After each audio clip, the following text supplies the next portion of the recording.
Welcome to Teach Me Brokering. Today, we're diving into a fascinating aspect of the logistics industry that often goes under the radar: freight brokers. Whether you're a seasoned pro in the industry, someone new, or just curious about how goods are transported from point A to point B, you're in the right place. In this episode, we'll discuss freight brokers, their critical role in the supply chain, and how they connect shippers with carriers to ensure smooth transportation. Join me as we explore the ins and outs of freight brokers, the skills that's needed, and the current trends that shape the industry. I am your host, Andre Irvin. Let's get started.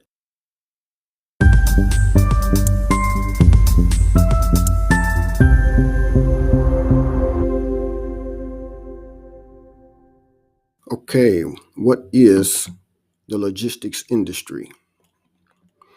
The logistics industry involves planning, implementing, and managing the flow of goods, services, and information from point of origin to point of consumption. It encompasses various activities, including transportation, warehousing, inventory management, order fulfillment, and distribution. The key components of the logistic industry includes transportation, of course.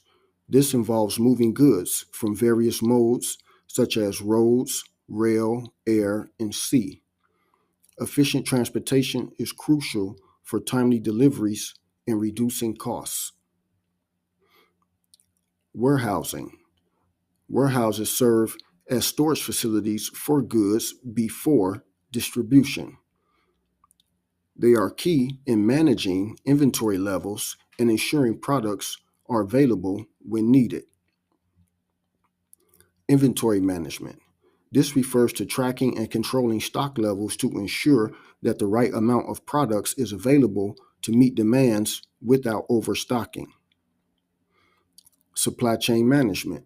Logistics is a critical part of the supply chain, which includes all processes involved in getting a product from the supplier to the customer. Effective supply chain management can lead to reduced costs and improve customer satisfaction.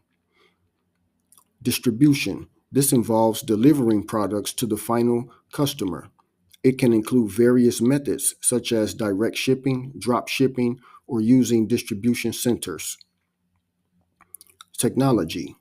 Advancements in technology, such as logistics software and tracking systems, have transformed how logistics operates. It improves efficiency and transparency. So overall, the logistics industry is essential for facilitating trade and ensuring the products are delivered to consumers efficiently and effectively. So since we know about the logistics industry a little bit, we'll talk about what a freight broker is and how they play a role in this shortly. But so we can clarify this. When goods are picked up from the manufacturer is the person that makes the product. So when the manufacturer makes the product, they need that product shipped out of their warehouse to somewhere else so they can make more product. So maybe it'll go to one of their distribution facilities, or maybe it'll go to a warehouse that they're leasing space out of. Whatever operation that they have going on, they still need that product moved out of that warehouse so they can make more product. So this is where brokers come in. The shipper, we call them shippers, but they are manufacturers. The shipper manufactures the product. They have to have it shipped out the warehouse. They contact brokers, say, hey, I got 60 loads that I need moved out of this warehouse. They contact the carriers. The carriers haul it, take it to a warehouse or distribution facility. And once it arrives at that warehouse or distribution facility. It sits there until the manufacturer, which is the shipper, until they want to go and sell it to their customers. Once they figure out where their product is, or who their product is being sold to, then they'll reach out to the distribution facility or warehouse and say, hey, I need a full truckload of peaches and cream oatmeal shipped to Walmart.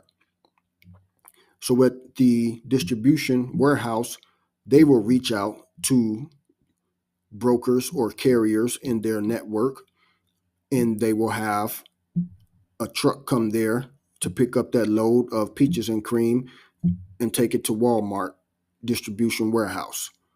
Once that load gets to Walmart distribution warehouse, it'll sit there until Walmart either sends it to their local stores, or they have the home delivery service can come there and pick it up and deliver it to a residential address, or they may have local box trucks come and pick up the goods and ship them to other delivery facilities. Let's just say that your local corner store. So instead of having those products shipped to the actual Walmart location, maybe their local corner store have ordered some goods wholesale, or they ordered them in bulk from Walmart distribution. So that box truck will go to Walmart distribution or another local facility in the area that has received the products from the Walmart distribution. And then that box truck will pick up those products and deliver them to their local stores. So when you see the products that's going to the local stores, they have came from some distribution warehouse. That's where they have came from. And the semi truck bought it to that distribution warehouse so they can break it down and put it into different categories and have it sit there until somebody orders it. Once somebody orders it, then that's where you have the forklift drivers that'll go in and they'll pick and pull. They'll build a load. So let's just say if I was a customer, I would say, okay, well, I need, 3 cases of peaches and cream oatmeal. I need 6 cases of eggs. I need 12 cases of orange juice, 5 cases of laundry detergent. And I will create an order, and I will have that entire order loaded onto the box truck or semi truck, depending on how big the order is. And then that order will be shipped to my facility, whether it's a local mom and pop corner store, or it might be a big grocery store like Kroger. So once the products arrives at Kroger or the mom and pop store, that is the final destination. So that load cycle will be completed. But before that load gets to the store, it goes through many different people.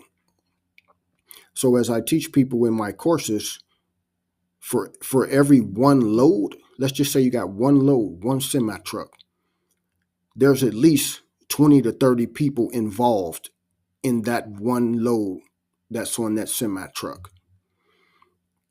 So it's a lot of moving parts, and the broker facilitates this. So I just wanted to break it down for you quickly of how this works. So now let's dive deeper into what a freight broker is. Okay, what is a freight broker? So the freight broker is the middleman between the shipper and the carrier. They facilitate the entire transaction. So as I just stated, the manufacturer, which you'll say is the shipper, they have products that need to be moved. They reach out to brokers or they reach out to carriers directly, and they say, hey, I got these loads that needs to be moved. More than likely, they'll reach out to a broker because the broker has a broader and better network than them just reaching out to one carrier. They'll reach out to the broker because they'll have many hundreds or thousands of carriers in their network. So 95% of the time, somebody is going to be available to move that load. So when you hear the term broker, anything that says broker, insurance broker, stock broker, mortgage broker, loan broker, freight broker, anything that has broker in it, it means that that person is the middleman, real estate broker. That person is the middleman. They're finding a buyer, they're finding a seller, or vice versa, and they are connecting the two people together to make the transaction happen. So that middleman, which is the freight broker in this case, they negotiate rates with the shipper and with the carrier or owner operator. So let me clarify this here. When we say carrier, well, let me put it this way. In this industry, shippers or manufacturers, they call brokers, owner operators, and trucking companies carriers. So they classify everybody in this one term, carriers, which we are not. Freight brokers are not carriers. We don't carry anything. So we have to understand the terminology in this. Majority of the shippers are going to call us carriers. We are not carriers. We don't carry anything. We don't take possession of anything. Freight forwarders take possession. Freight brokers do not. So we negotiate rates with a carrier. So we call them carriers also. But when we say carriers, when the freight brokers say carriers, we are talking about an owner operator, or we're talking about a trucking company. That's who we're talking about. The owner operator or trucking company. We're not talking about another broker. So I just want to clarify that. So we would contact a carrier, which means an owner operator or a trucking company, and we would negotiate rates with them. We would negotiate rates with the shipper or manufacturer also. So we would set up shippers. The broker will set up the shippers with their system. So this is how it goes. Everybody sets everybody up. So the broker will set up the shipper. The shipper will set up the broker. The broker will set up the carrier.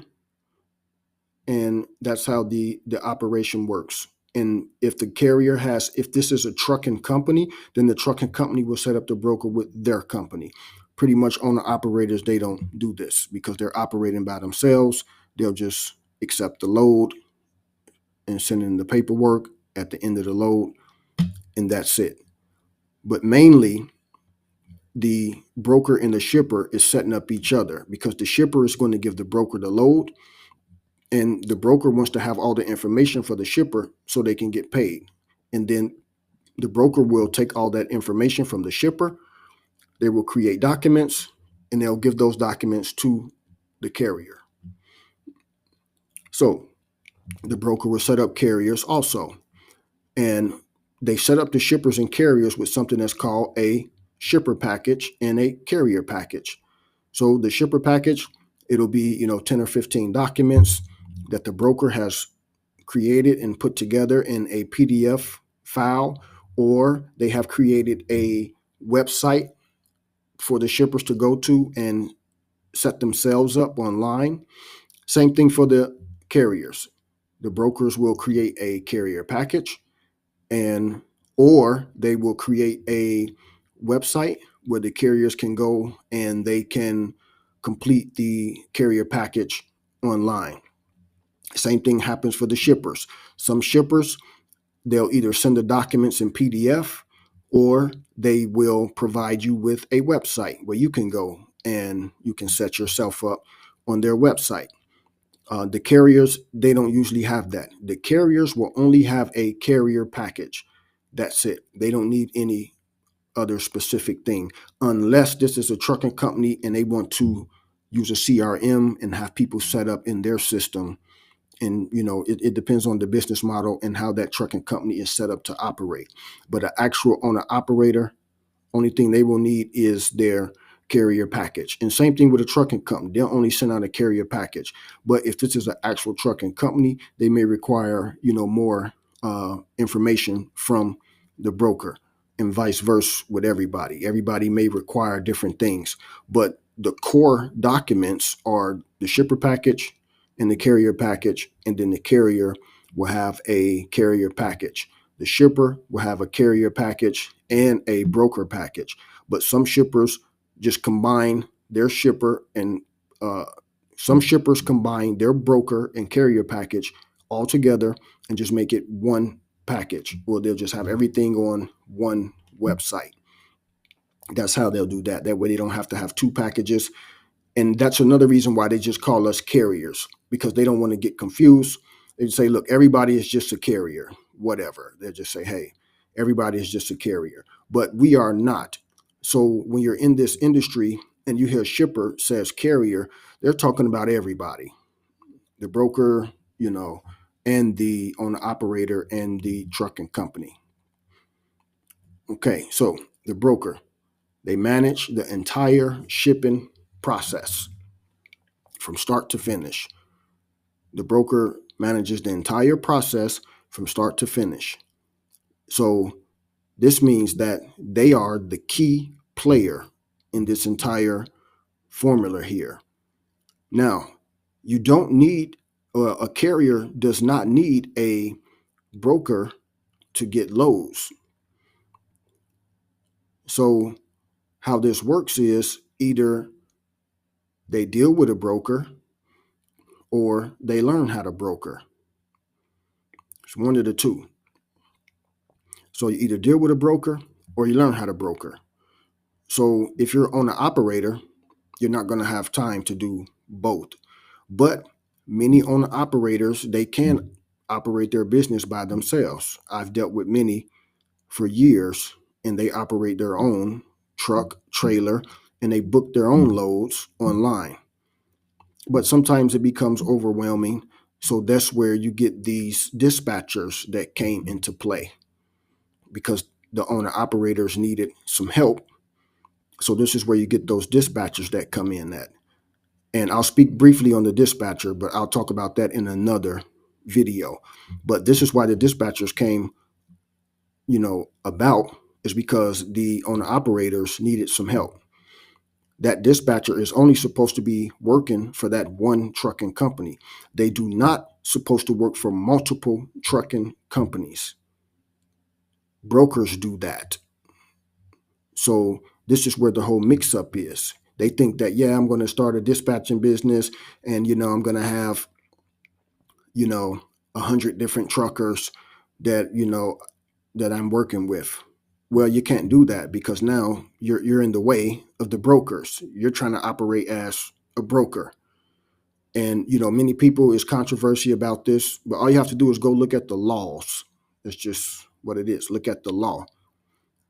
So anytime you hear me speak about anything in this industry, it's going to be a fact, and I'm going to have my information from laws and regulations, not just some stuff that I just came up with and I want to say to people.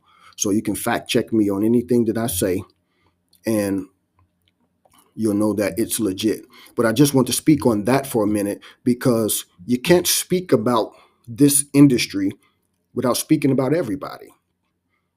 So you can't talk about shippers without brokers. You can't talk about owner operators without brokers. Can't talk about carriers, trucking companies without talking about brokers. Brokers are the essential part of all of this.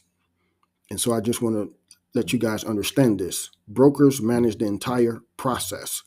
So if you don't know how to broker loads yourself, you have no choice but to deal with a broker, or go try to deal directly with a shipper by yourself. If you're on an operator, more than likely, you're not going to get that load from that shipper. Why? Because you have one truck, you're on the operator, you can't help the shipper, you're not beneficial to the shipper. You have one truck. The shipper have 50, 100 loads that they're trying to move every day. So more than likely, they'll deal with the broker before they deal with you, because a broker have more carriers in their network. You only have one truck. So this is why after a while, you're not going to have a choice but to deal with a broker, or learn how to broker and start your own brokerage, and now build your own brokerage up and have the brokerage brokering loads to your trucking company.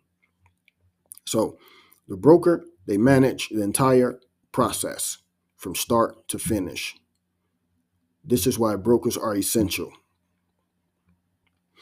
So brokers, they earn commission. So again, anything that says broker, real estate, freight broker, insurance broker, mortgage broker, anything that says broker operates on commission. Anything that says broker operates on commission. Keep that in mind.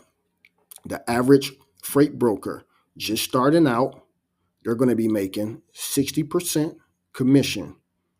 And the brokerage that they are contracted to, they're going to be making 40%. Each brokerage has different requirements. And so it's normal for, once the freight broker agent starts grossing a certain amount of money every month, then the broker will give them a percentage of the commission. They usually go up 2 to 3% based on the volume of loads that freight broker agent has brokered in the month. So for instance, if that freight broker agent moves 30K in a month worth of loads, their commission will go up from 60% to 63%. And then once they meet the next milestone, then their commission will go up again. And the commission usually goes up to 70 or 75%. It caps there. And then the brokerage will receive the rest of the commission. Now, the commission for brokering is based off the net. So let me make that clear. The commission is based off the net, not the gross. So if you have brokered a load to an owner operator for $1,500 and you have $1,700 out the deal, then the brokerage that you are contracted to will pay that carrier the $1,500, and then you will receive your 60% out the $200, and the brokerage will keep the rest of the money.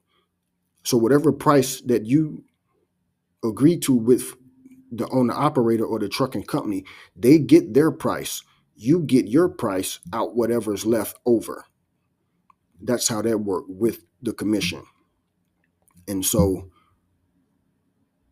everything that says broker is on commission. Okay. Brokers, they use the latest technology. Since it does not cost a lot of money to operate a brokerage, they can stay ahead of the game with the technology. They can stay ahead of the game with the latest trends.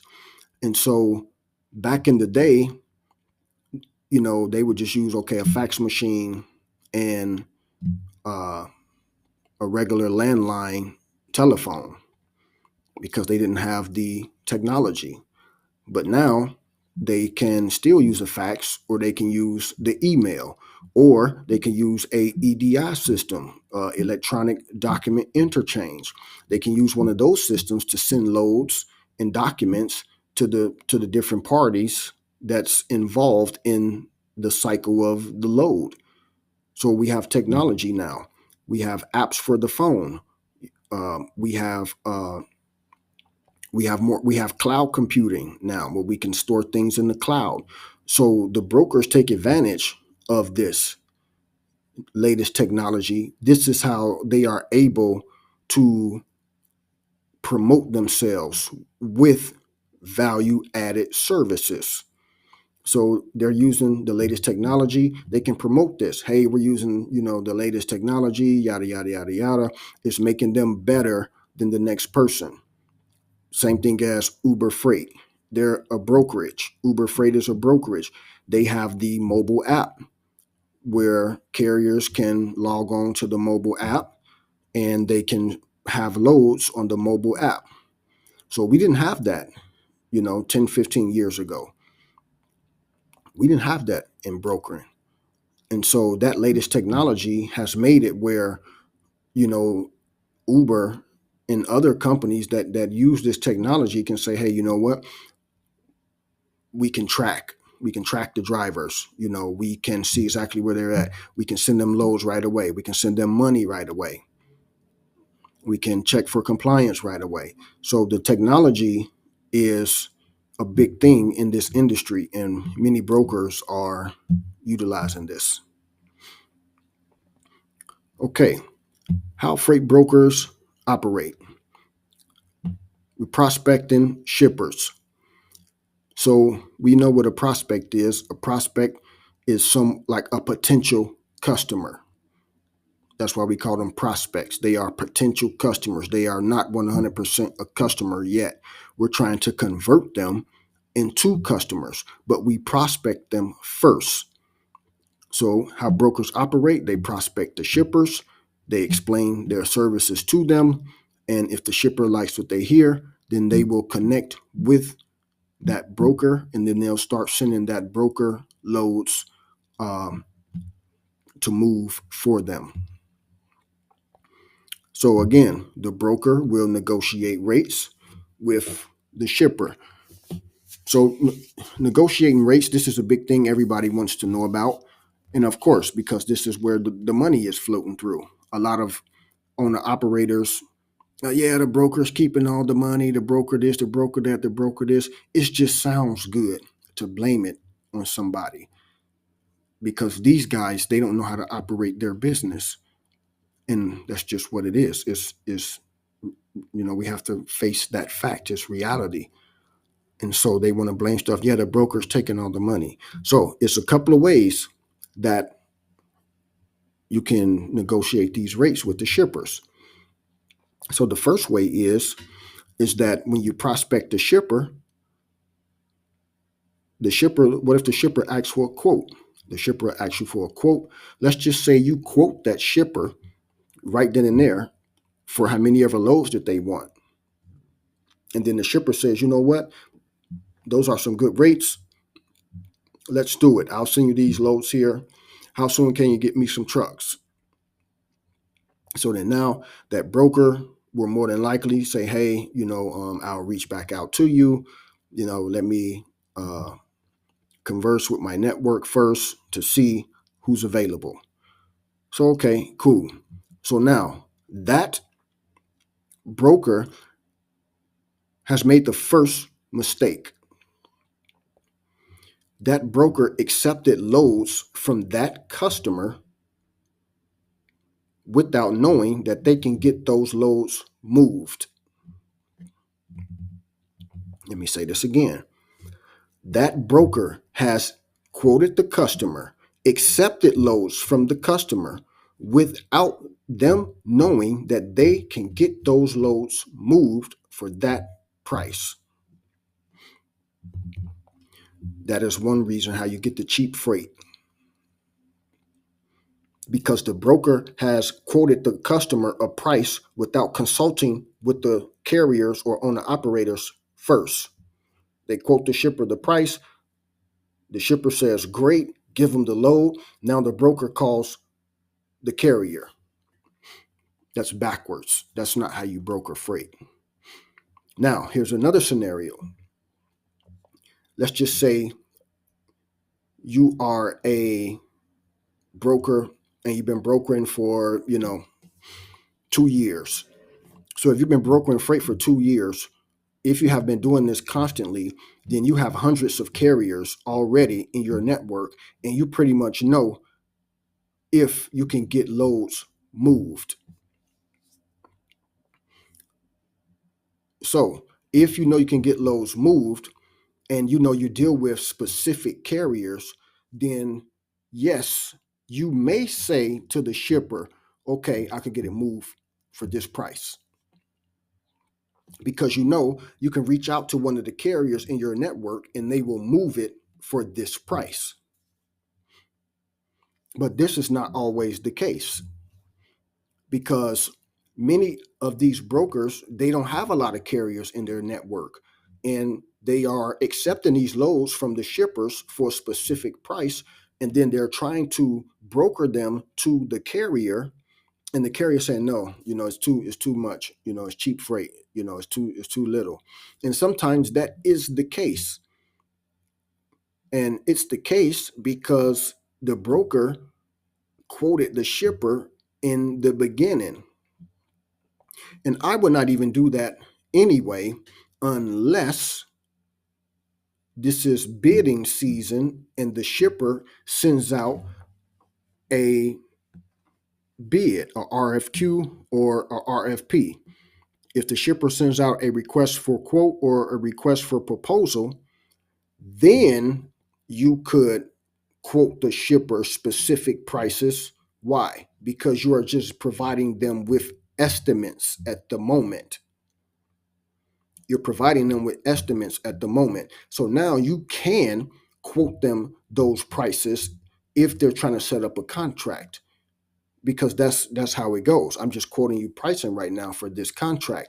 If you guys want to accept the terms and we all agree to, the contract, then the rates are still not 100%, because a smart broker will have in there that rates are subject to change. This is just something that we're providing right now. And it all depends on how long the contract is going to be for. Some shippers set up contracts for 3, 4, 5, 6, 7, 8, 9, 10 years, depending on how big the company is and how big the brokerage is, and uh, how well connected the two are. So it depends on many different factors. But shippers send out bidding emails. They send out emails and want the brokers to bid on them and the carriers to bid on them all the time. So in this case, you can quote the customer the rates, because the rates will not be, 100%. It's not set in stone, because it's just a quote. We're just providing a quote. So if you're just doing a prospecting the shipper and they ask for a quote for a load, what you should say as a professional broker is, please provide me with all the details of the load. I'll reach out to my carrier network and I'll contact you in, 10, 15 minutes. May I have your email, please? You get the email, you get all the load details, and you call that shipper back. That's how a broker would negotiate rates. And then that broker will reach out to their network with the load details, and they'll wait till they get 3 to 5 quotes back from the carriers or owner operators. Once they get 3 to 5 quotes back from that carrier owner operator, then they will reach back out to their customer and say, hey, I can get this load moved for this price. That makes it accurate, because you received all the information from the shipper. You reached out to your carrier network. Your carrier, three to five of carriers out of your network, responded to you with their price. So now when you give the customer the price is accurate. You can get the load moved for that price and it won't be any discrepancies. And the carrier gets what they want, you get what you got, and that's it. But that's the smart way to broker. Now, if you would just receive the load, if you would have just gave the price to the shipper and the shipper gave you the load, and now you reach out to your carrier network, you're going to get responses, but these guys are going to say, you know what, it's too low. And if you just give a customer a price and the customer gives you the load, more than likely when you send that load out to your network of carriers, they're going to send you a price back. That price is always going to be $3, $4, $5, $6, $700 more than what you quoted that customer. So this happens now when you reach out to the carrier, they're going to be like, no, man, it's too little, cheap freight or good luck, because it's too little. So now what you're going to have to do as the broker, you're going to have to go to the customer and do two things. You're going to have to give that load back, which is going to make you look like a crap broker, and they're probably not going to deal with you again. Or you can go and ask for more money, which is still going to make you a crap broker, and they're probably not going to deal with you again. So why would you prospect this customer and then blow it with them because you didn't broker properly? The proper way would be to prospect the customer. If they ask for a quote, get the details of the load, reach out to your carrier network, receive prices from them, then give the prices back to your customer, get the load from your customer, then give the broker the load to your carrier. That is how you should broker freight. If anybody else tells you any different way, it's not the good way to broker, and you're going to end up with cheap freight. And this is what everybody is talking about, cheap freight.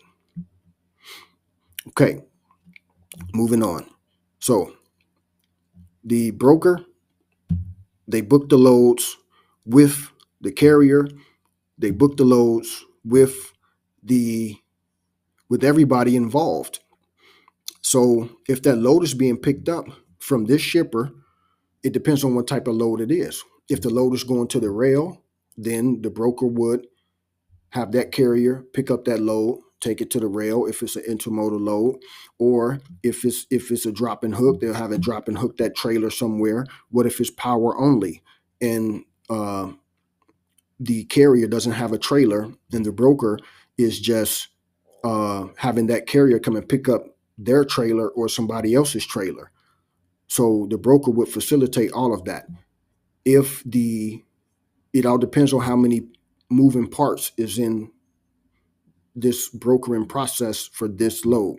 So the broker is going to book the loads with everybody involved. The broker is going to do everything. So remember, the broker manages the entire life cycle of the load from point A, which is the origin, to the destination, to point of destination. So they say point of origin to point of destination.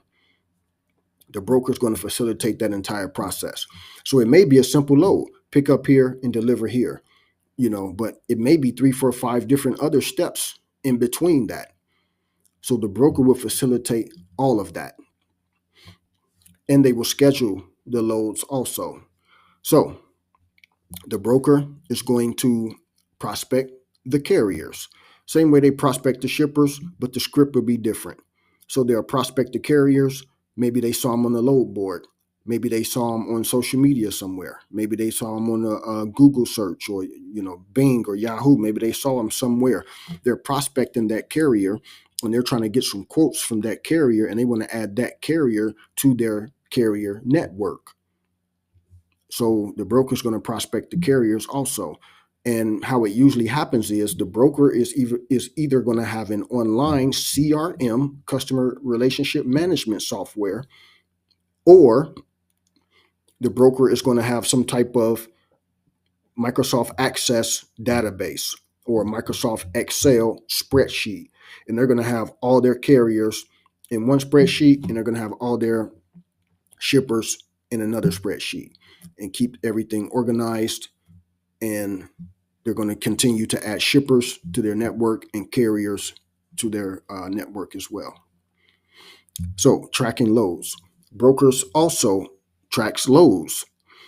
So remember, a lot of these brokers, they use technology now.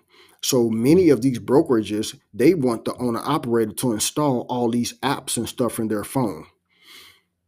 I don't like it myself personally, because when that owner operator installs that app in their phone,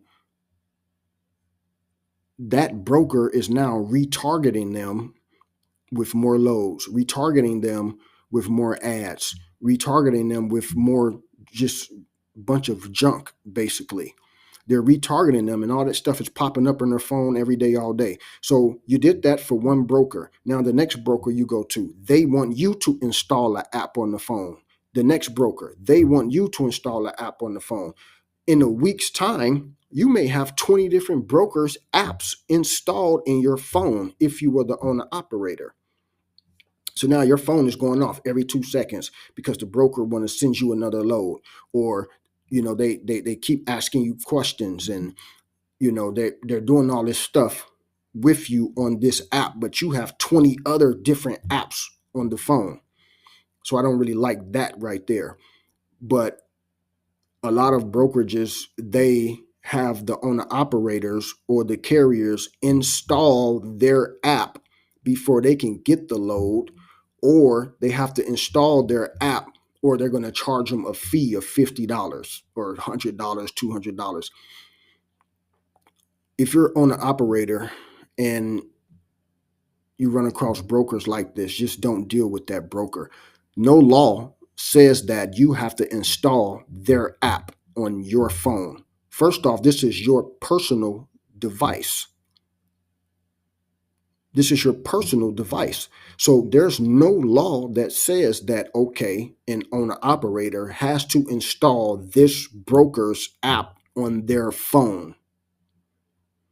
There's no law for that. So keep in mind. But they use those apps to track the loads. They can use those apps to track the driver. So a lot of trucking companies, they don't do that. And I don't do that either. Hey, if we pull a load for you, we're not going to be installing apps and stuff on our phone. We're not going to be doing that. Now you're spying on our phone, you're doing this, you're doing that. It's privacy issues, all that stuff. We're not going to be installing apps on our phone. And that's just what it is. We're not going to take the load then. That's just what it is. We'll get a load from somebody else. So you don't have to install these apps on your phone, but they do use these apps to track the driver. But now you can use a TMS to track the drivers, which is the transportation management system. You can use the TMS for this. You can text through the TMS. You can send links through the TMS to the driver's phone or email, and the driver can click that link inside of the email and put in their location. Or some TMSs, it'll have it where when they click the link, it'll automatically track them because it'll ping their phone and all this type of stuff. And then some of them will say, hey, turn on your location so they can see exactly where they are. I get it. You want to be able to track the load. I get it. And a lot of these drivers, the owner operators, they don't communicate with the broker after they receive the load.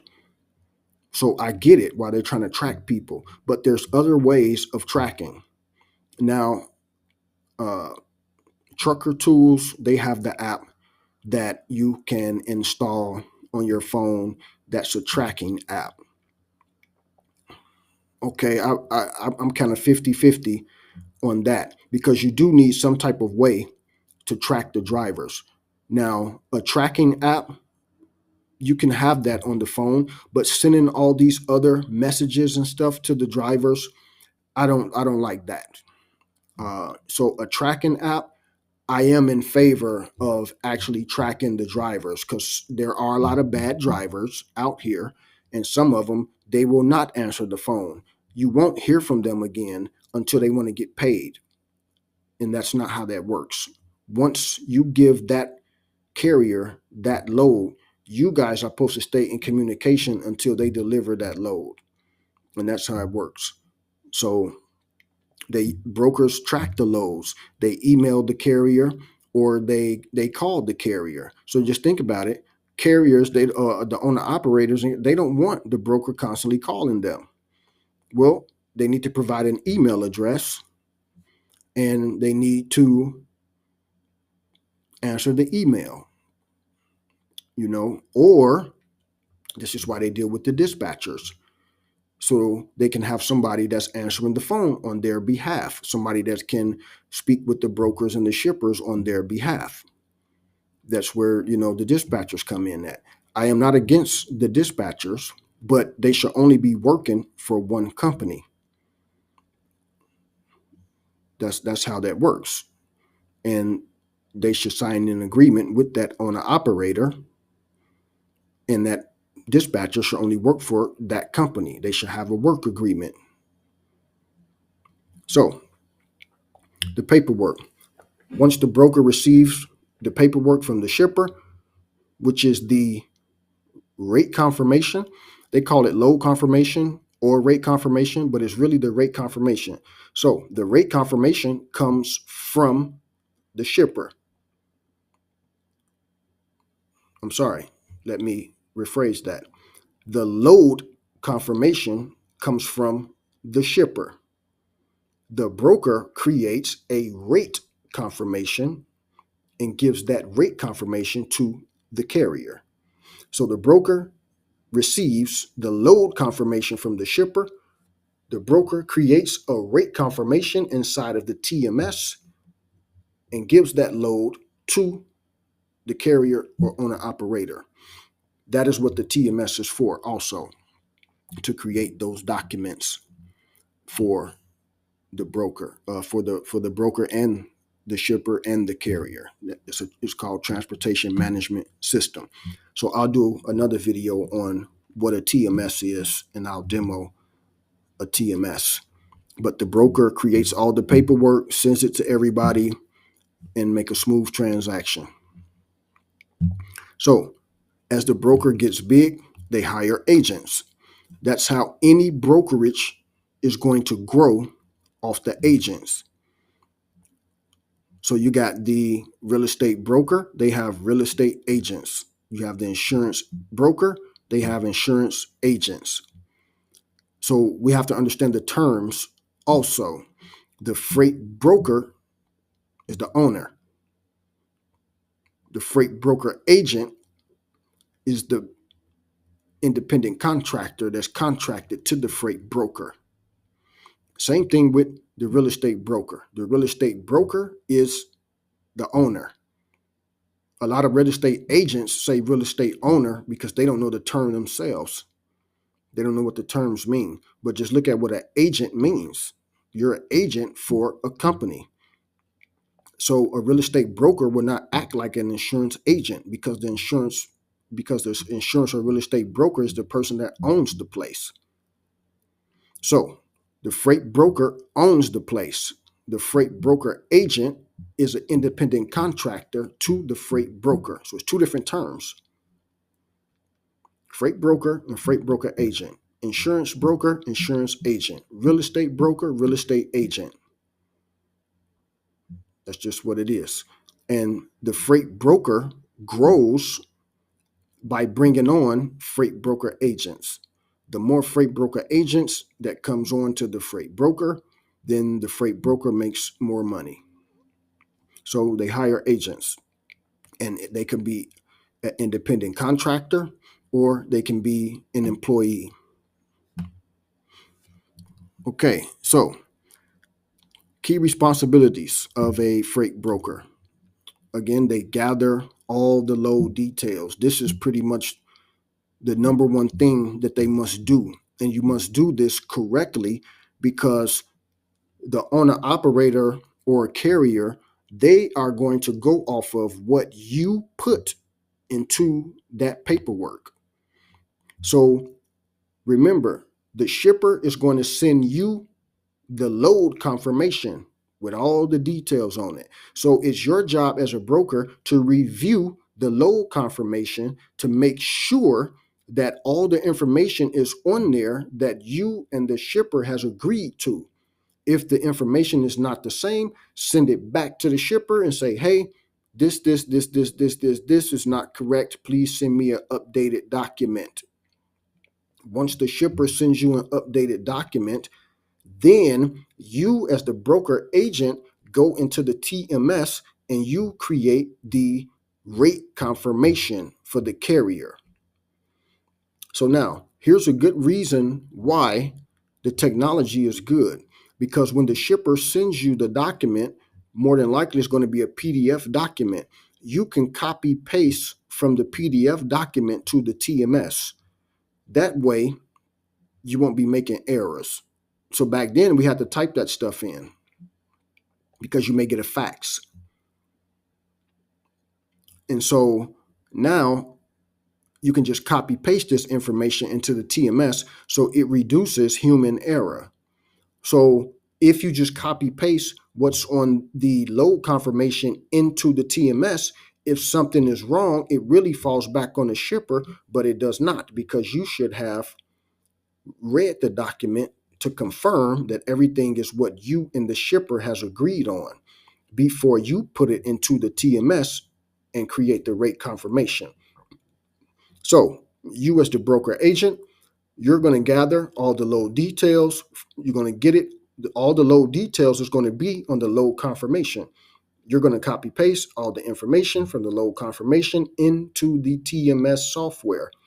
Once you copy paste all that information into the TMS software, then you will download a PDF document of the rate confirmation. And then you would send that document to the carrier or owner operator. They will review that document and they will go and pick up and deliver the load. The load confirmation will have the price on there also that you and the shipper agreed upon. You will create the rate confirmation and you will put the price on there that you and the carrier agreed upon. The load confirmation will have a price. The rate confirmation will have a price. You'll send that document to the carrier will review, they'll pick up, deliver the load, send the documents back in so you can pay them. So managing the logistics. So again, the broker is going to manage the entire process. This means that if the shipper has an appointment, some shippers has appointments. Some shippers are not 24 hours. Some shippers you have to be there at 2 in the morning. Some shippers you have to be there at 11 p.m. or 12 a.m. in the morning. So the shipper will let the broker know that. And once the broker accepts the load and they broker that load to the carrier, the broker would get on the phone and contact the other shipper where the carrier is going to pick up the load at and say, hey, I got a driver coming in to pick up a load. They say, okay, what's the pickup number? You'll give them the pickup number, and then they'll give you an appointment time. Once they give you an appointment time, then you know that that driver is set for that appointment time. So this is why you have to make sure that your driver is going to be there at that time that they say. Because some drivers will say, yeah, well, I'll be there at 6. Well, the customer said you have to be there at 5. So some shippers are real strict. If the shippers say you have to be there at 5 to pick up the load or deliver the load, that's what time you have to be there. Some shippers are not open 24/7. Some shippers are open at 6 in the morning and they close at 1 or 2 p.m. So you cannot get there at 3 or 4 in the afternoon. They're going to be closed. So now you're going to have to sit there until 6 o'clock in the morning to get unloaded. And now the shipper's going to be mad because they didn't have that load. You're going to have them backed up the next day. And then now that's going to mess you up as the owner operator because you're not going to be able to go and pick up your next load because you have to sit at this customer all the way into the next day. So just because you were late, now you have to fall off that other load. So you got to call that broker back, the other broker, and say, hey, I cannot go and pick up this load because I'm going to be held up at the other customer. So now the broker has to cancel that load with his shipper. So now just because you were late, you have messed up the entire life cycle of even more loads. Owner operators don't understand that. So appointment times are essential.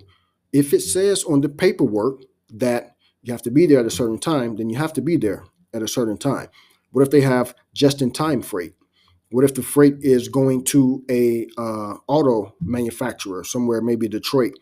They're going up there to General Motors or something to have a they're building cars.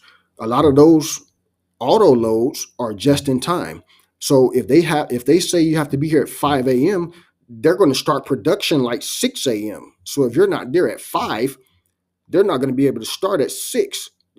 So the auto manufacturer is going to have to send everybody home because that driver was not there at 5. So that's just in time freight. So now the shipper is going to be mad. He's going to fine the broker. The broker's going to fine the carrier. The carrier's going to have to pay for that because they were late. So all of that verbiage is in the load confirmation: late fees, pricing, what they have to wear, hazmats, uh, uh, uh, hard hat, hazmat vest, safety vest, whatever the details and requirements are for that load, it will be on that load confirmation. And so the broker will know his duties. It may say in there, okay, must set up an appointment time. The broker know, okay, I got to set up an appointment time for this load. That way, while the driver is in transit to the consigner or the consignee, which basically is the pickup or the delivery, if the driver is in transit to one of those, then it may say must have delivery appointment for the delivery, or it may say must have a delivery appointment for the pickup. So whichever one that it says on there, the broker will call the other one and say, hey, I got an appointment coming, yada, yada, yada, yada, yada, and they'll set it up. So the broker manages the entire logistics cycle. So again, they schedule appointments. Now, what if they have an appointment with the rail yard? Maybe it's an appointment for the rail yard. Some of those dry van trailers go to the rail yard. What if it's a power only load?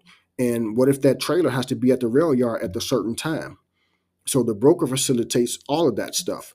What if that load has to go to it has to go to a port? What if they're doing intermodal?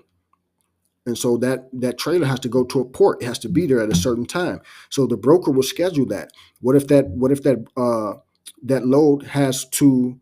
What if that owner operator has to go pick up a chassis?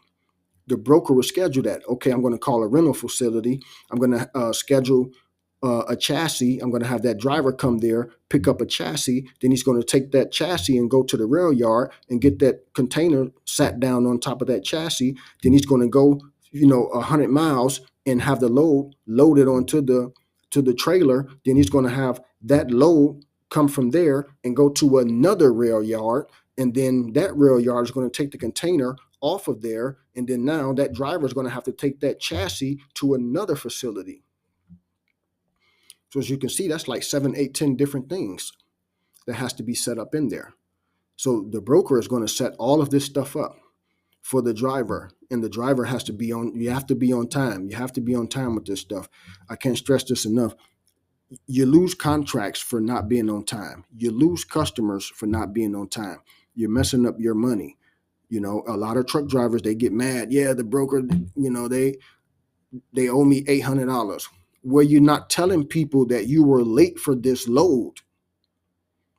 So they charged you $800 because you were late. You're not saying that. You're just saying the broker owe you $800, and you made a video on TikTok talking about the broker owes you $800, but you did not say that you were late to pick up this load. Let's tell the whole story. So you see a lot of that stuff. Facebook, Instagram, TikTok. Yeah, the broker. So don't fall into that stuff. There's always, a couple of sides to the story. He didn't say that he was late. He just said the broker owe him $800. Well, why does the broker owe you $800? What happened? He ain't just taking $800 from you. You did something. And more than likely, it's in the paperwork. That's why you have to read the rate confirmations. It'll say some shippers, now believe it or not, some shippers charge $50 an hour that you're late, $100 an hour that you're late, $300 a day that you're late. Some shippers charge these prices. So the broker could put their own price on there too. The shipper costs $200. You can say, yeah, man, it's another $100. It's $300 if you're late. We have to be held accountable. You said, I gave you this load. You said you're going to be there at 6. You need to make sure you're there before 6, not at 6. You need to make sure you're there before 6. You know, it's a big thing. So the broker schedules all of this stuff. So communicating with carriers. Again, the broker communicates with the carriers throughout the entire life cycle of this load. A lot of owner operators do not communicate with the broker after they receive the load from the broker. They only communicate after they deliver the load or if something happens or they want to get paid. That's not how that works. This is why a lot of big brokerages, they don't deal with owner operators that have one truck. So a lot of owner operators are stuck and they can't get loads because you have one truck and nobody's taking you serious. They know you're going to mess up some way down the line. You're going to mess up. And they can't afford that, because if you mess up, you're costing them money. Because what if they got a contract with their customer and their customer is giving them 100 loads every day? You were one of the people that they ran across and they say, you know what? I need you to move this load for me. You're only moving one load for them. You messed that one load up, but you messed up an entire other 99 other loads for the broker. So you don't think that broker is going to be mad? Yes, he's going to be mad. I would be mad too. My customer was giving me 100 loads every day. I gave one of the loads to you. You came late to the load. So now my customer is looking, at me the wrong way, and they ended my contract. So now I don't even have 100 loads every day now because of you, because you were late. Yes, I'm going to charge you late fees. I'm going to charge you a bunch of stuff because you just cost me my 100 loads per day. Yes, I'm going to really be mad about that. So the brokers and the carriers, they must communicate from start to finish. And how are you not answering the phone? It's service. I mean, I had cheap phones when I used to drive, and my phone worked everywhere. So I mean, it's not like it was back in 2005, 2006. We have 5G phone service now. So your phone is working everywhere you're going, even underground. Your phone is still working underground. So there's no way you should not be communicating with people. And I mean, a lot of brokers and carriers and owner operators, they're texting now. You can send a text. You don't have to actually talk to somebody. You can send a text. You can send an email. Communication. So the carriers and the owner operators, they must communicate. So the broker troubleshoots any issues. Any issues that happens, the broker's going to troubleshoot that. So let's just say the truck driver, he is communicating with you. And he said, he contact you, hey man, I got a blowout. I'm on the side of the road. I'm waiting on road service. Road service say they'll be here in 3 hours. And then the first thing you as the broker, you're going to say, okay, you're going to say, hold on for a minute. You're going to look at his rate confirmation, and you're going to see what time that load has to be there. If you're the broker in this situation, you're going to look and see what time the load has to be delivered.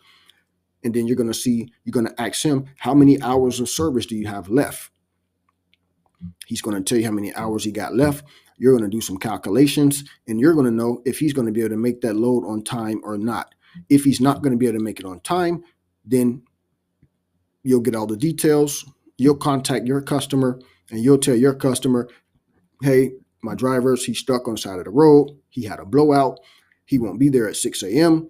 He'll get there at 7. So you communicated that. But now, this may be at 9 o'clock at night. The load has to be there at 6 o'clock in the morning. That's enough time for you to tell the shipper and the shipper to tell their people. Everybody can make changes. That's a nice little, hours where everybody can be informed and make adjustments.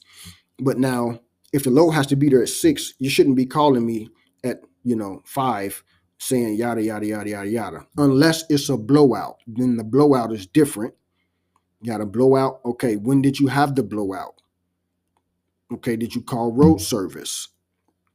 What did they say? Did you call them back again? So, is they still have your load. Okay, I get it. You got a blowout, but you got to get my load to where it's going because my customer is going to keep calling me. So I know you got a blowout. Let's get on it though.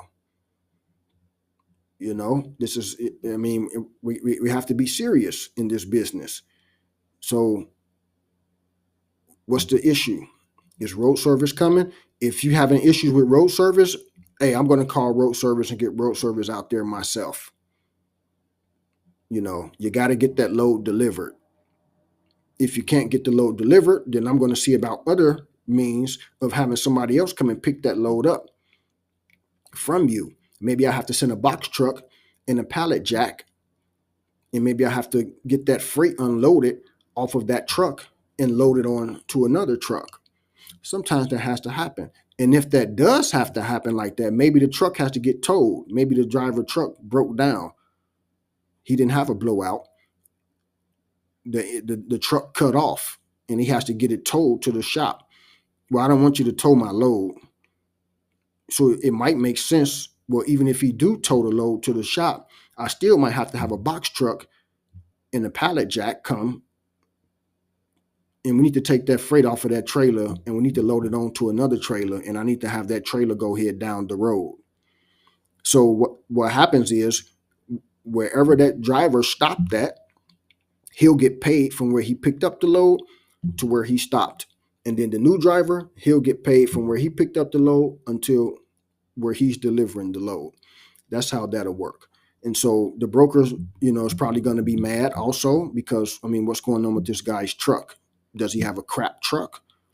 Was he taking care of the maintenance? Like, it's going to be a lot of issues that come in play. And more than likely, the carrier is going to get fined a lot of money for that type of stuff. And he probably, won't get paid a lot of money. Your truck broke down. What's the issue? What's going on? So the broker can really troubleshoot this and get to the bottom of this.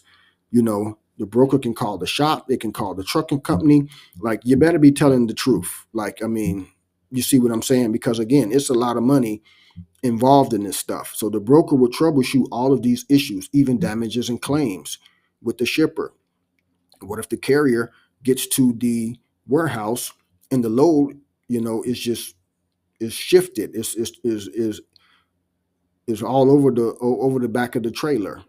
Well, something went wrong. Maybe the driver was driving bad. Maybe he went through the mountains to get that load there. So that load is shifted everywhere. Well, why didn't the customer put the airbags inside of the trailer? The shipper should have put the airbags inside the trailer so the pallets couldn't move. Or maybe the driver should have put load locks so the load didn't move.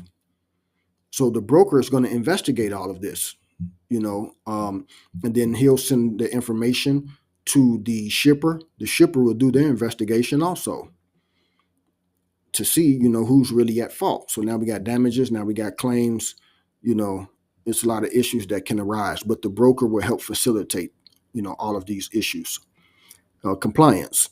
The broker is going to make sure that the carrier is in compliance, that they have ELD, that they have insurances, that their truck is good. Same thing with the shipper. A lot of shippers don't pay. A lot of shippers file bankruptcy. Just because they're the manufacturer, it doesn't mean that, they have the money and that they're going to pay. So a lot of brokerages, they run the business credit for the shipper. So this is why everybody has to get set up with everybody. So remember, you got the shipper sends the broker, the shipper, the shipper packet, the carrier package. The broker sends the shipper package, and the carrier sends the broker the carrier package. So it's going to be 3 packages. Everybody's going to send everybody their package. Actually 4 package, because the broker creates a shipper package and the carrier package. The shipper creates a carrier package / broker package. Remember, they put it all in one. And then the carrier creates a carrier package. So now we got 4 packages out here. Everybody gives each other their package and everybody sets each other up. So this is how everybody makes sure that everybody's in compliance, the insurances, how long they've been in business, yada, yada, yada, yada. So the broker helps facilitate all of this stuff also. So communicating with the shipper. So it is the broker's job to communicate with the shipper and the carrier 100% of the time. Now, once you start dealing with shippers, majority of them, they're going to give you direct numbers to them. It might be their direct cell phone, or it might be a direct line to where you can always get through to somebody that can get through to them. So that's how it should work with the carriers, because a lot of shippers, some of them don't communicate either. A lot of shippers will give you a load. You'll send the driver there. The place is closed. Well, you told the driver to be there at 6. He was there at 5:30. Nobody was there. He waited till 6. Nobody's there. It's a number on the gate. Nobody's answering the phone. He contacted the broker. The broker contacted the customer. The customer didn't answer. So what's going on? So now the shipper get charged fines too. The broker does all of this. So, I have fined shippers before myself. Hey man, my driver was sitting here, for 8 hours. Nobody was at the facility, or he been sitting here 8 hours. He hasn't been unloaded. He's just sitting here. So we're going to find the shipper too. And that's just how it goes. So everybody sues each other. Everybody finds each other. That's just how it is, in this industry. So there's no, picking and choosing. The broker, he's working for his brokerage. So he's trying to protect the best interests of the brokerage. So if a shipper is not right, then, hey, we need to take legal action against this shipper, or maybe, the carrier. We might need to take legal action against the carrier, or vice versa. So, this is my customer, but we're not just, okay, I'm not really working for you. I'm working for myself. And you had my driver sitting there for 8 hours. So you got to pay us an extra couple of $100, or we're going to have some issues, And so the broker communicates with everybody. The broker facilitates everything. And people think brokers don't do a lot of work. We do a lot of work, because just by looking at what I'm telling you right now, brokers do a lot of work. And this is not half of it. I got an entire course. It's like 14 hours. So brokers do a lot of stuff. So, they think, yeah, but he's just sitting at home no, brokers doing a lot of stuff. Okay, so industry knowledge and skills required. So you first thing that you want to do, you want to understand the industry. Just like with anything, you want to understand it before you really get into it. And then when you get into it, you want to continue the process. So you want to understand the logistics industry. You want to understand how many moving parts it is. You want to understand how a load gets from one place to another. What if your load is coming from China? Yeah, you'll be a freight forwarder. But what if you're brokering a load that's coming from China? It's going to be so many different moving parts just to get that load from China to United States. So yeah, you'll deal with a customs broker, you'll deal with a freight forwarder. It's many different people. You're going to deal with other brokers in those countries. You got to deal with customs in those countries. You got to deal with customs in the United States. It's a lot of moving parts. You got to deal with the rail yard. You got to deal with the ports. You got to deal with the shipping operators, maritime. You got to deal with many different people, in this industry. So my advice is to learn as much as possible. You will not learn this on YouTube. You won't. So you actually need to be doing this every single day, and you need continuous learning. And it may be a good idea to be an intern somewhere, or shadow somebody, or pay somebody to teach you this industry. So the skills needed in this industry: a broker must have great communication skills, verbally and written, because in this industry, we only do business via email. You're going to call them and break the ice over the phone so you can get their email and contact information, and then you'll give them yours. After that, you guys are going to be emailing each other back and forth. And you want to do that anyway, so you can keep a paper trail and a timestamp. So you want to email everybody that you do business with.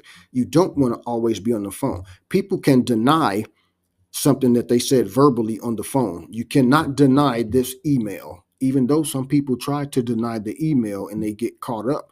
But that email has a date and a timestamp on it. You said it at this time. Well, they can fight it and say, well, I didn't say it. Well, somebody's using your email. I've been emailing you from this email address. So who has your email? So now we got to investigate something else now. But it came from this email right here. And this is the email that I've been emailing you back and forth. So you always want to make sure that you are emailing. So your email, your written skills is just as good as your verbal skills. And you want to be able to read, write, and type sentences. I get so many emails and people are typing like they are texting. It's bad for business. Nobody's going to take you serious. You're not going to get any customers. You need to know how to read, write, and type sentences. You don't have to type paragraphs because everybody's going to be moving quickly. So you want to keep your emails brief, 1 to 2 sentences, unless it requires you to put a lot of stuff in the email. Then you put it in there.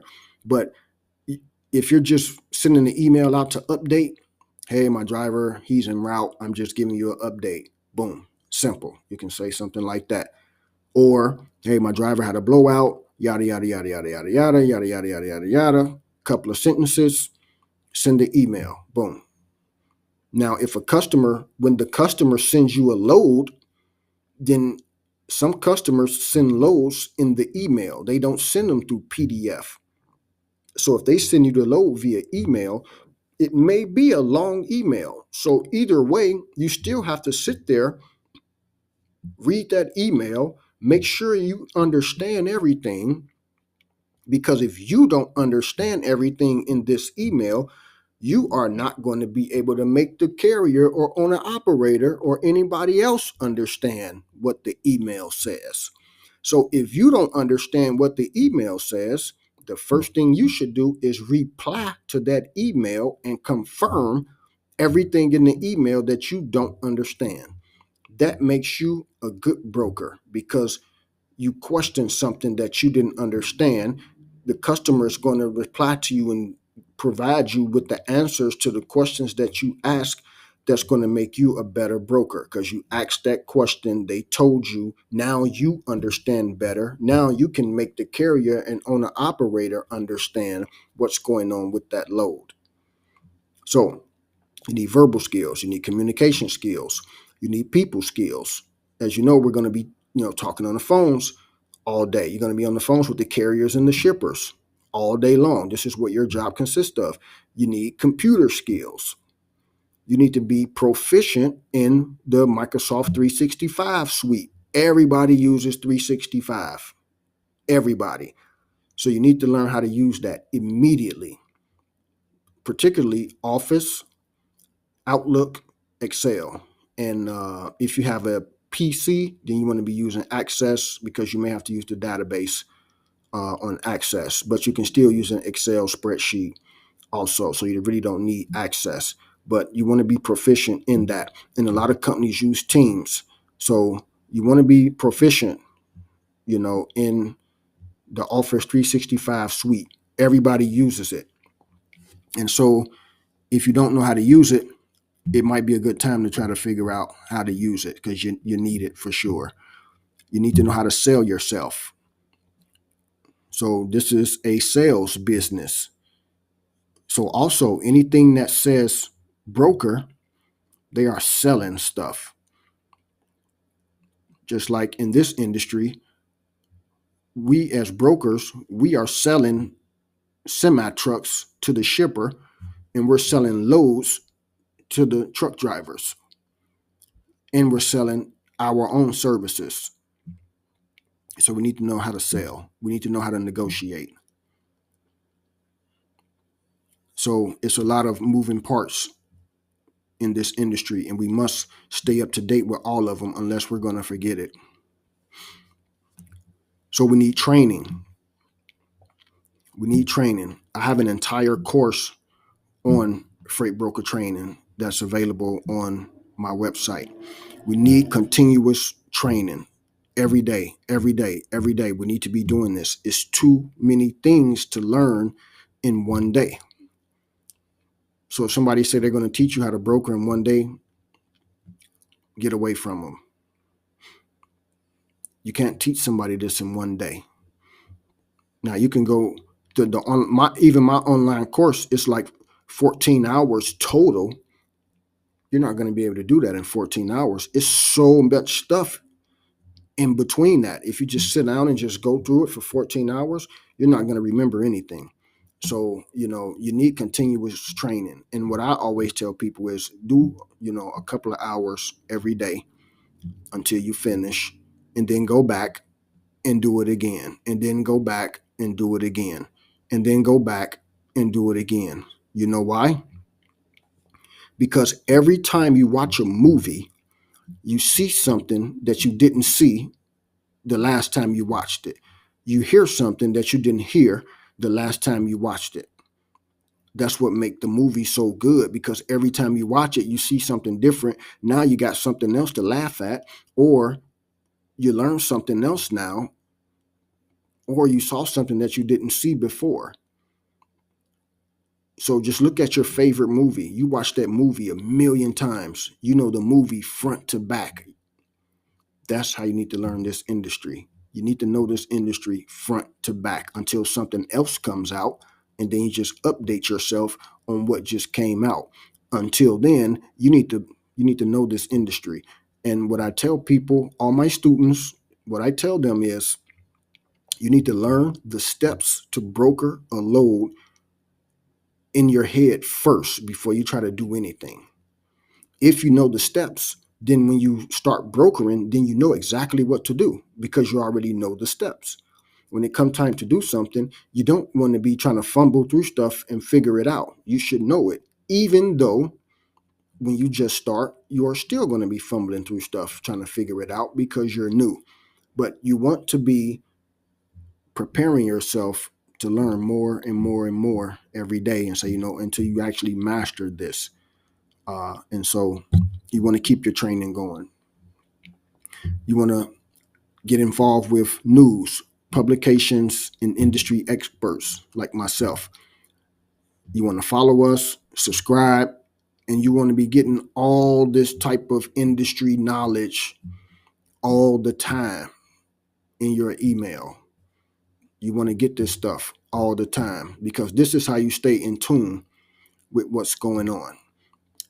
If you go to a brokerage, you'll know they'll have million TVs everywhere, and they got all different news stations, publications, the weather channel. They got all type of stuff up and running in their brokerage because we need to be aware of what's going on. Everything out here affects the transportation industry, so we need to be aware because you have to think about it. The drivers are driving on the road. They're not watching the news. They don't know what's going on. The shipper, they're in the warehouse. They don't have all those TVs and stuff in there. So you, as the broker, you should know all of this. This makes you an expert people come to us for the information. They're looking at us as the experts. And so if you're providing all the newest trends and the latest information to all your customers, that's going to make you be even more authority in the field. So now you're going to get even more money because you are aware of what's going on. So many people, yeah, I don't watch the news. I don't do this. I feel sorry for you. You don't watch the news. Oh, it's depressing. Well, that's because maybe you're depressing. You're supposed to look at the news for information. It's all information, whether it's good or bad. It's still knowledge for you, and it's keeping you aware of what's going on. What if you see the truck driver on the news and he just killed 18 people in California going down a mountain, and you got a driver that's going over there? Well, that expressway or that community or area over there is going to be messed up, just like with the fires over there. If you were not aware of that, you're going to send your driver over there. Your driver's going to get probably involved in that accident, or your driver is going to be stuck over there. Now he's not going to be able to do anything because you were a bad broker. You should have been in tune with the news, with the publications, and in contact with the industry experts. You should know what's going on. Remember, you're the broker. Everybody thinks you are the expert. So you must become the expert. You must become the expert. Everybody's going to look at you. It's going to be your fault. You're the broker. Just like the truckers, they think, oh, it's always the trucker's fault. Well, we think the same way as being brokers. It's always our fault. And we don't even drive the truck. How is it my fault? I don't even drive the truck. Well, it's still your fault. You brokered that guy to load. Okay. I'll take that. I did broker him to load, but he was legit when I brokered him to load. I don't know if his tires was bad because I don't know. Now, to that point, some brokers have drivers take pictures of their trucks, trailers, tires, everything before they give them loads, just for this specific reason right here. Because it'll fall back on the broker. A customer will get mad and say, hey, it's your fault. You gave this guy the load. Why didn't you check this guy? Everybody want to blame somebody. So we want to stay aware of what's going on out here in the industry. Okay, the impact of technology. So the technology, of course, is transforming the industry. Everything is digital. We got all these applications, everybody got to be downloading on their phones and tablets and stuff like that. But it's like a 50-50. So, with the technology, it's good and it's bad, in some ways. And so we have to utilize all this stuff as information. We figure out what's working for us and we use what's working and we eliminate what's not. That's just how we gotta operate this stuff. And so some of the technology is good, but you have to think about it. All of the technology is not going to be good because people are just making some stuff. Yeah, we got some money, we're a technology company. We're going to just create this and put it out there. It may have privacy issues. It may have glitches. They don't know how it works for 100 million people yet because 100 million people never used it at one time. So they don't know how it works yet. You see what I'm saying? So every time something new comes out, you don't have to jump on it. But I mean, you could give it a try if you want it. I'm a tech person myself. I'm an electronic person myself. So when I see a new gadget that comes out, I am definitely going to try it out. If I like it, I'm buying it for sure because I'm a technology guy. And so I get it. If you're that person, then of course you're going to try everything, with the AIs and all that, the chat GTPs. And, I'm going to try all the stuff, to see exactly what it is. But if you're not that person, you can try out what you need and that's it. But the technology is transforming the industry and it's going to transform the way that we do everything. Now, the technology is not going to broker loads for us. So we don't have to worry about that. Somebody is going to have to be at that computer doing something. So we're here to stay. So the benefits of the tech integration. So like the TMS, the Transportation Management System, the EDI, the Electronic Document Interchange. That's mainly for like LTL companies. They utilize EDI a lot, so they can send documents, billing information, load pickup, deliver information. If you can integrate that EDI with your TMS, and a shipper doesn't even have to call you or email you. They can just input it into the EDI. It's going to come straight to you in your TMS. You'll get a notification and you can send that truck right away. You don't have to call anybody. And that's how a lot of these big companies operate too. If you're dealing with it all depends on the company, just how big the company is and how, they want to utilize the technology. And so you got the tracking tools to track the trailer. You can track the driver. You can track the truck. So you can even send the driver loads through the ELD. If the driver or if the owner operator or the trucking company, if they want to add you as a user in their ELD, then you can send them loads through their ELD, because now you're a user. You can send them loads and messages through their ELD. And a lot of brokerages tell the owner operators that they must have access to their ELD also, unless they're going to fine them, $100 or whatever. That way they can communicate with these drivers. So the technology is making it where, okay, you don't have to talk to the driver, back and forth all day and constantly try to call these drivers. And like I say, I'm 50-50 on the technology. Some of it is good, some of it is not. And so here's a recap. Freight brokers are an essential intermediary in this industry, and they serve a vital function by connecting shippers and carriers. The intermediary role helps to ensure that goods are transported efficiently, filling the gaps and optimizing resources for both the shipper and the carrier. So we got the negotiation skills.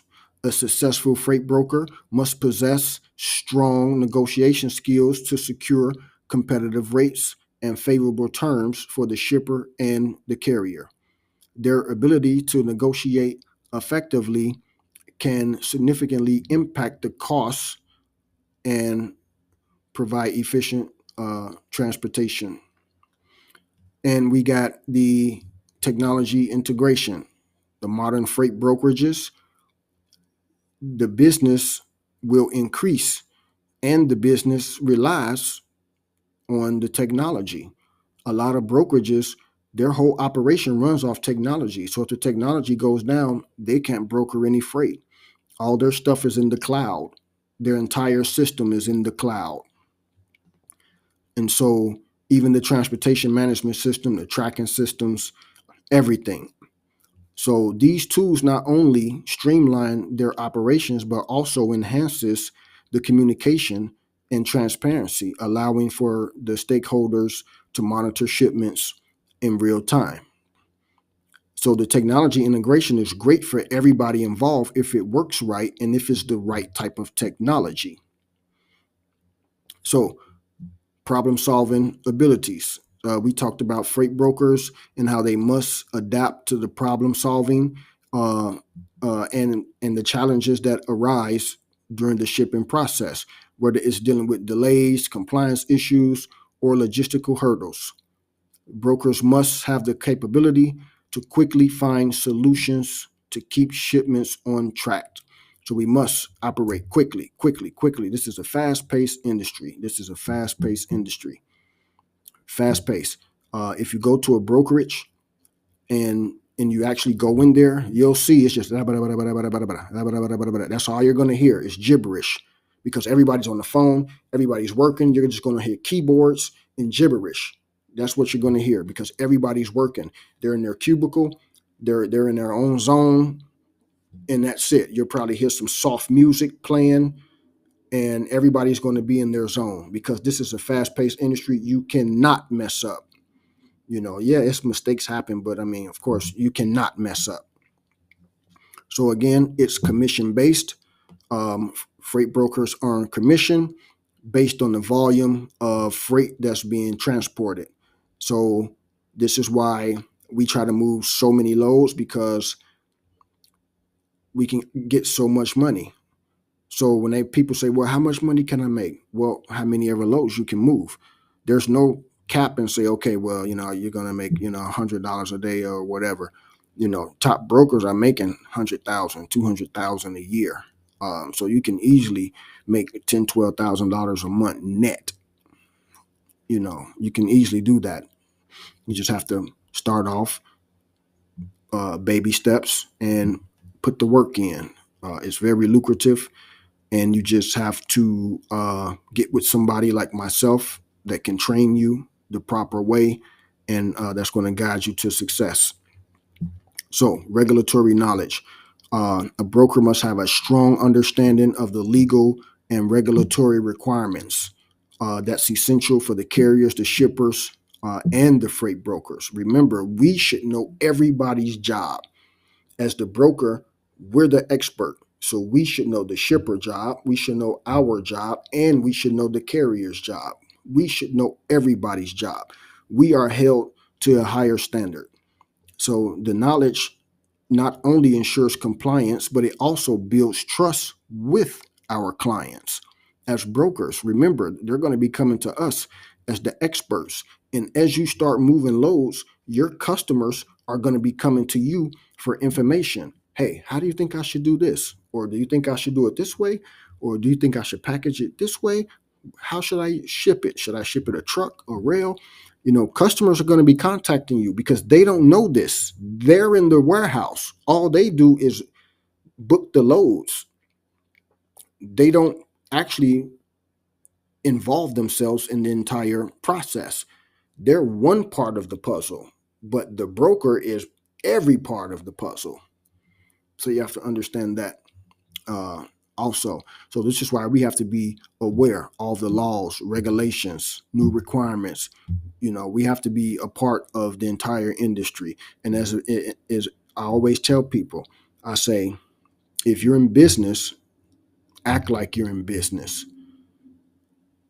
So if you want a broker, act like you want a broker, and let's do it, because you can't be sometime and oh yeah, and patting your feet, and you're gonna mess something up. Something's not gonna be right, and you're gonna you know cause problems for yourself and the brokerage that you're contracted to. But if you have your own brokerage, you're acting as the broker and the freight broker agent, then you're going to bring problems to your brokerage. So you don't want to do that.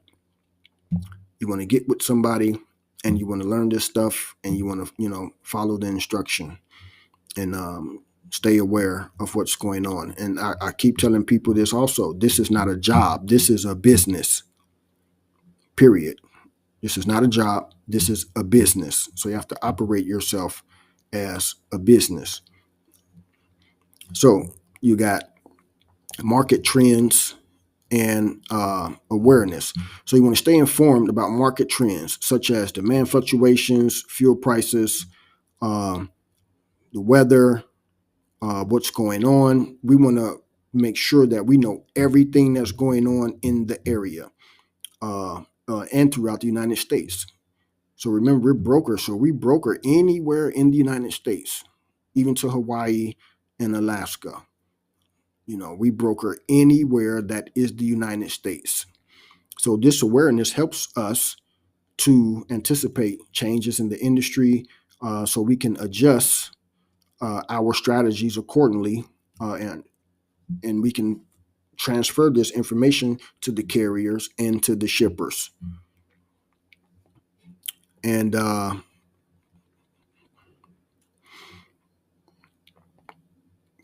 want you to subscribe and follow me. These are my channels here. If you want to learn more about freight brokering, go to teachmebrokering.com. And I'm going to be posting these type of videos all the time. So let's get ready.